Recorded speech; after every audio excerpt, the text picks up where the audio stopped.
whatsoever to the Egyptian ship. Tordella was the deputy director at the time of the attack. Tordella, when he received a copy of the Israeli mistake explanation, wrote across the top of it a nice whitewash. He didn't believe it at all. And he later wrote another memorandum for the record indicating that he thought that the most likely explanation was that the Israelis attacked the Liberty because they didn't want the Liberty to hear what was going on in the Sinai. And this is the highest professional at NSA. In addition, the director of NSA at the time, Marshall Carter, told me that he thought it was deliberate. In addition to that, he was very offended in another memorandum he wrote that it appeared that the Johnson administration wanted to cover up the whole thing. They actually wanted to sink the ship so that Israel wouldn't be embarrassed. Admiral Kidd, when he came aboard our ship to interview the survivors, he got us in small groups, 3 or 4 or 5 sailors, and he would ask us questions. The first thing he did is he took off his stars, laid them on the table, and said, "Listen, open up to me and talk to me just like her. I'm just like you, one of you." So we did. We trusted him. We opened up with our hearts. We told him exactly the way we felt, what happened, what we saw. And when that was done, he put his stars back on his lapel, and he ordered us not to say anything to anybody, our families, friends, shipmates, anyone. If we did, we faced the possibility of a court-martial, penitentiary, or worse, and everyone knew what worse meant. Actually, he scared the death out of me. I didn't talk about the attack to anyone for almost 20 years. Not knowing why they did this, and not having our government back us, then and now. It's an open sore. It's festering to this day. It's not going away.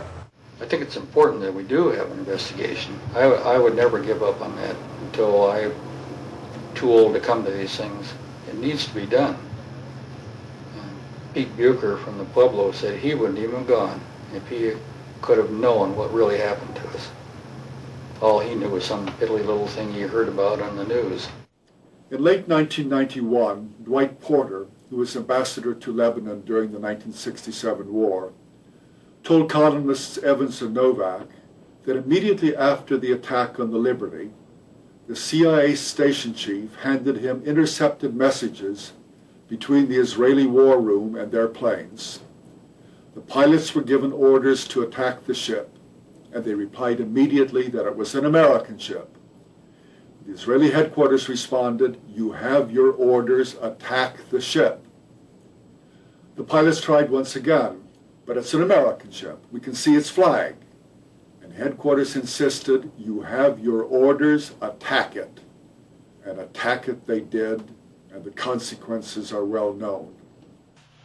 But one of the things I found out was that had never been discovered before was the fact that at the time the Liberty was attacked, the NSA also had an eavesdropping plane flying high above the scene of the action.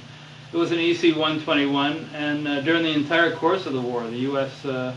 had eavesdropping planes going over the area, collecting signals, eavesdropping on what was going on below.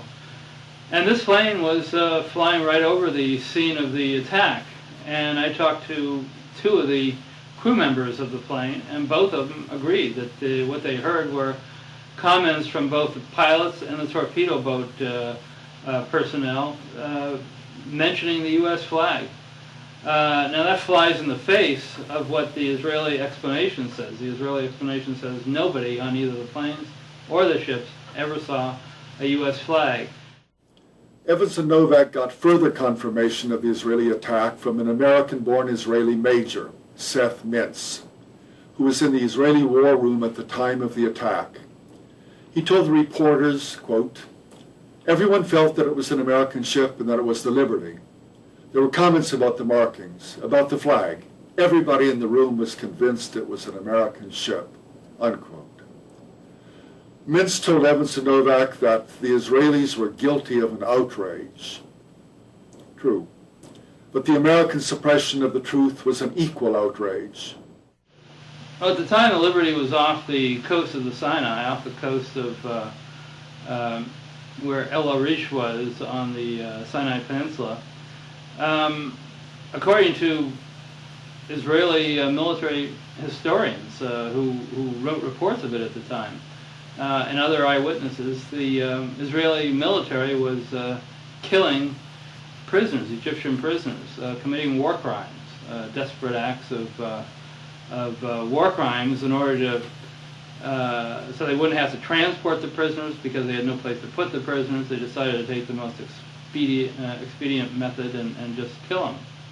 If the planes dispatched by the Saratoga had continued to the rescue, the Israelis would have been driven off.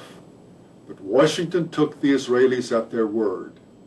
They said they had recognized their error and they apologized. And the attack had already stopped, they said, but they were lying.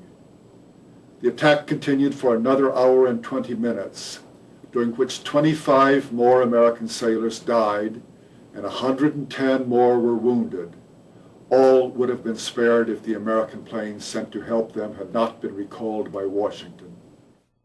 The point was, the attack did take place. There were a lot of reasons that the Israelis would have wanted to hide things from the U.S., and that's why there is a need for an investigation. I mean, you're not going to take the word of somebody who was the principal person who caused it. That'd be like taking the word of a defendant in a shooting. Every one of the 1,000-odd clashes between Syria and Israel between 1948 and 1967 was examined by the UN Truth Supervisory Commission, which found out that only a very, very few had been caused by the Syrians. A few dozen of the clashes were ambiguous, and all of the rest were caused by Israel. Well, there were many officers in many nations, and they all reported the same thing. Could they all have been lying? Still, we no longer have to rely only on the UN documentation. Moshe Dayan, who commanded the Israeli forces in 1967 and had given the order to occupy the Golan, gave an interview to an Israeli journalist in 1976. The interview was kept secret until April 1997, when it was published in an Israeli newspaper. It's been authenticated by Israeli historians, and General Dayan's daughter, Yael, a member of the Knesset, insisted that it be published. Why did he give the order to invade? Essentially, it was because of pressure from the would-be settlers in the Golan, who convinced Levi Eshkol, the Israeli prime minister, to occupy the heights and the fertile lands beyond. And when asked if that were all there was to it, Dayan replied, "I can tell you with absolute confidence that they were not thinking about security. They were thinking about the heights land. I saw them. I spoke with them. They didn't even try to hide their greed for that land." The best one is the one where they wanted to go on Heights. And Johnson said, that's enough, and they needed another day to get the Golan Heights, which they still have, which I didn't think you were supposed to do, take land from another country and keep it. If we could get the truth of the Liberty out, that it would change history, I think, in this country. I cannot, absolutely can't see why our American newspapers and TV people have helped to cover this up, but not covering some of our stories. The Navy Board of Inquiry would not admit testimony about the jamming, the recall, the unmarked planes, the shooting of life rafts, and other material that we tried to present.